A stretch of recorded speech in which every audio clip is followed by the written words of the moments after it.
Okay mga Lods, pag-usapan po natin itong si Mike Swift versus yung kanyang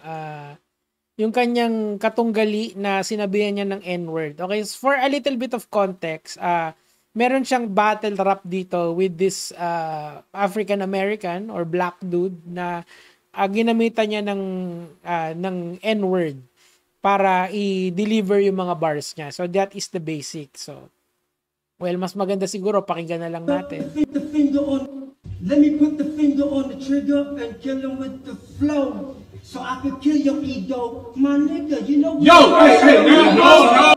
Nagalit yung Black American or yung African American kay Mike Swift because he said the N-word. Kasi nga yung N-word na yon is malalim yung history noon sa mga African American. Of course, they were at one point yung kanilang rights was non-existent.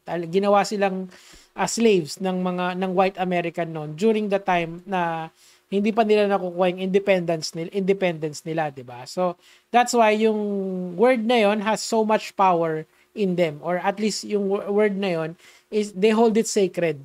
Okay, so yun yung at least yung pinaka basic na basic na principle nun. Okay, so tuloy natin.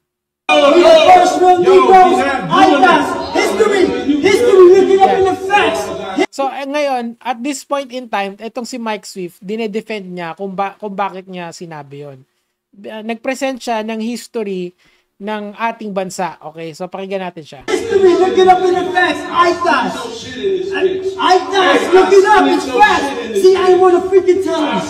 Okay, so ang kanyang justification doon, kasi nga, nung ang Pilipinas ay hindi pa nasasakop ng maraming bansa tulad ng mga Kastila, ang mga first settlers ng ating bansa are ITAS. Okay, facts naman talaga yon. Pero iba kasi yung cultural significance nung dalawang yon. Yes, factually speaking, yung mga sinaunang Pilipino ay mga dark-skinned, or masasabi nating mas malapit tayo sa African American kesa sa mga Caucasian or mga puti. Mas malapit tayo doon sa mga sa kulay ng balat na yon. Pero again, using that as an argument, I believe is a mistake. Kasi nga, ang problema kasi dun sa word na yon is the cultural significance to a group of people na naapektuhan ng salitang yon, 'di ba?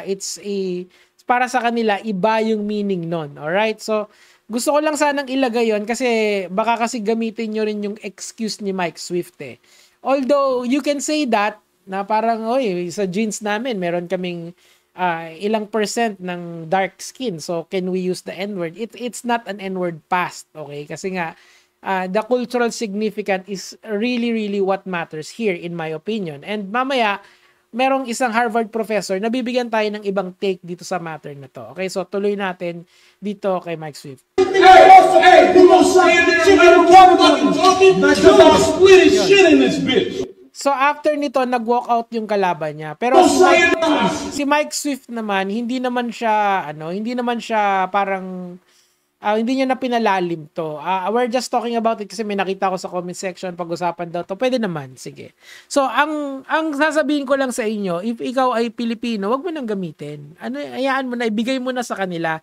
Alam nyo ba that there are millions of words that you can use para i-express yung sarili mo. Give that to them kasi isa lang yan isang word lang yan na para sa kanila ay malaki yung cultural significance. And as content creators, kami din nag-iingat din kami sa mga ganyang klaseng salita kasi baka madali kami, mahirap na, 'di ba? So ako, pinaka-safe lang, wag na lang gamitin, and explain ko na lang sa inyo kung bakit. Pero there is a different perspective dito na i-offer sa inyo ng isang no less than a Harvard professor.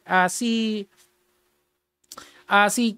Randall Kennedy. Actually, panoorin niyo yung interview niya with Lex Fridman. Sobrang insightful nun about the use of the N-word. Now, let's listen in sa kanya banda rito. That even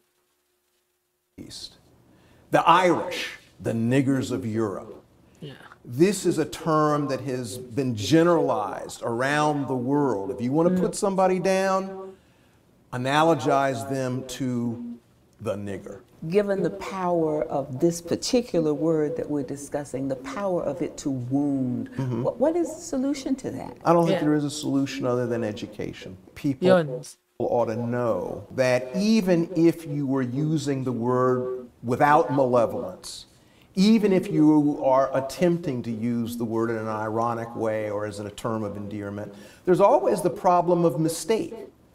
So I've gotten hundreds of emails over the... So, ang isang pinopoint niya daw dito, if you're using it without malice, it's good.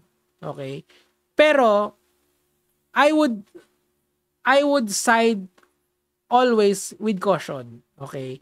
Kasi lalong-lalo na kung nasa isang meron kang mga kaharap na African American tapos you're just using it willy-nilly nang hindi mo naman sila ka-close, baka bigwasan ka. Alam mo 'yon? Umiwas ka na lang doon sa bigwas. Yan yung matututunan nyo rito. Umiwas kayo sa away. Okay, tuloy natin. Years from white kids who say the following. I'm riding around with my black friends and we're listening to rap. Is it okay if I say nigger because we're shouting the lyrics of these rap songs? And I say to people often, it may very well be that you're with your friend. It may very well be that you have no bad intentions. But if you're out in public, and especially if you're white and you use this word, there's the problem of the person who's right next to you who doesn't know you at all, who doesn't know what your intentions are, who doesn't know about your friendship with your black buddy over here. But as soon as the word nigger comes out of your mouth, this person slaps you, or worse. Simple prudence would dictate that you use this term sparingly, very carefully, if ever. Some of these younger people use. So, ibig sabihin talaga, even though wala kang masamang intention, wala kang malevolent yung term na ginamit niya, intention, yeah, you can, with your friends, maybe, but with your friends probably, na close kayo in a private setting na walang ibang makakarinig, kundi kayo-kayo lang. Pero, if gagawin mo yan in a public setting na as a way to attack the lines. I don't understand kasi si Mike Swift kasi laking Amerika yan, di ba? Laking tati yan si Mike Swift. So he knows the cultural significance of that word. Siguro with his friends, he can freely say that. Pero the thing is, baka hindi kasi sila close nitong mama na to na nakaharap niya. So pag sabi niyang gano'n, may nag-react ng hindi ka aya-aya yung lalaki na yon. So ano ang best practice talaga? Just don't say it. What's wrong? Hindi mo naman kinaastig yon kapag ka sinabi mo eh. So, just, alam mo yun, anuhin mo na lang, ibigay mo na lang sa kanila, di ba? Tingnan natin. Crybaby, ano to? Ito ba yun? Ito nga yun, no? Ang title nito, Mike Swift versus Quest, Crybaby with ayan, no? Look like the fruit of the loom. Genesis. And kill him with the flow. So I could kill your ego, my nigga, you know. Yo! Hey! Ayan, so ito yung buong rap battle. Panoorin nyo na lang siguro. Kasi kung saan-saan siya natatagpuan, Daniel Cormier. Hey, no! First one we know, I got history, look it up in the facts. History, look it up in the facts. I got. Mali kasi yun, hindi kasi applicable yun. Look it up, it's facts. See, I don't think it's just the color eh. I don't think yun lang yung basihan eh. It's not just the color, it's also the history of the word, kung saan siya ginamit. These people were not treated well, to say the least, ng isa pang race. That's why, give it to them. You wanna freaking tell us why you think you gonna stand there and let him fucking talking? Cause I'll split his shit in this bitch. I will split your shit in this bitch. I will split your shit. I will split. Hey, I will split. Hey, stop. So, inawat na nila. Kamukha dito ni Bambo si Sir Mike Swift, no? Oh my gulay. So, ayun lang. Sana lang na anohan nyo, na naintindihan nyo yung cultural significance nito. Don't say it. If you're going to say it, make sure that you are with friends and alam nyo na ganito na lang, isipin nyo na lang hindi nyo lahat ka-humor. Okay? So, pag hindi nyo lahat ka-humor, ano dapat gawin? Dapat bang magsalita sa labas ng something provocative? The answer is no, right? So anyway, yun lang naman po yung sa akin for today. Sana nagustuhan nyo tong reaction na to. Gege mga lad.